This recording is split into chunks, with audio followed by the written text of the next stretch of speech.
પોરબંદરમાં લાકડાના ધોકા વડે હુમલો કરી તેના બચ્ચાની સામે જ માદા શ્વાનને મારી નાખતા જીવદયા પ્રેમીમાં ભારે રોષ જોવા મળે છે અને હત્યા કરનાર સામે પૂર્વ સુધરાઈ સભ્યએ પોલીસ ફરિયાદ નોંધાવી છે।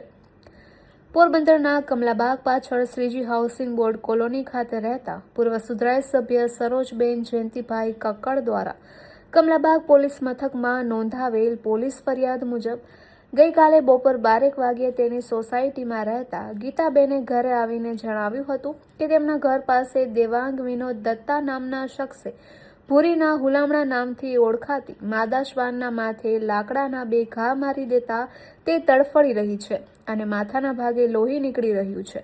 આથી તેઓ તુરંત ત્યાં દોડી ગયા હતા, પરંતુ તેની નજર સામે જ ભૂરીએ અંતિમ શ્વાસ લીધા હતા।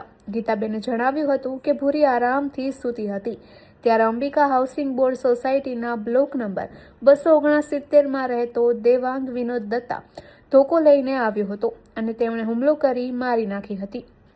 સમગ્ર ઘટના નજીકમાં રહેલ સીસીટીવી કેમેરામાં પણ કેદ થઈ છે, આથી તેના ફૂટેજ પણ પોલીસે મેળવ્યા છે। આ અંગે જાણ થતાં જીવદયા પ્રેમીઓ ત્યાં દોડી ગયા હતા।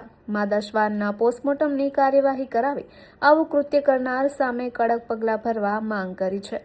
સ્થાનિકોએ જણાવ્યું હતું કે ભૂરી ખૂબ જ એકદમ શાંત હતી, કોઈને ક્યારેય કરડી નથી, પરંતુ દેવાંગ અને તેના જેવા કેટલાક શખ્સો સ્કૂટર અને બાઇક પર પગ ઘસડી અને શાંત બેસેલા શ્વાનોને પરેશાન કરે છે, આથી સ્વાભાવિક જ શ્વાન તેની પાછળ દોડે છે।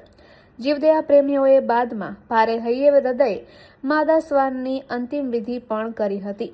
જીવદયા પ્રેમીઓએ જણાવ્યું હતું કે ગ્લોબલ હોસ્પિટલ નજીક હનુમાન મંદિરની પાછળ જ પૂર ઝડપે જતી કાર ચાલકે એક ગલુડિયાને હડફેટે લઈને મોત નિપજાવી ત્યાંથી નાસી ગયો હતો। આવા અનેક બનાવ બન્યા છે અને શ્વાન પર અત્યાચારમાં પણ વધારો થયો છે, ત્યારે આવા તત્વો ઝડપાયા બાદ તેનો વરઘોડો કાઢવો જોઈએ તેવી માંગ પણ કરી છે। નિપુલ પોપટ, પોરબંદર ટાઈમ્સ। હું સરોજબેન કક્કડ હાઉસિંગ બોર્ડ સોસાયટીમાં રહું છું અને ત્યાં એક જે દેવાંગ વિનોદભાઈ દત્તા નામના છોકરાએ જે કૂતરાની હત્યા કરી છે, એને 2 ઘા મારી અને મોતને ઘાટ ઉતાર્યું છે। એને હું પોલીસ સ્ટેશનમાં એવું કહેવા માંગુ છું, કડકમાં કડક સજા થવી જોઈએ કે બીજા કરતા પહેલા 100 વાર વિચારે આવું કૃત્ય કરતા પહેલા।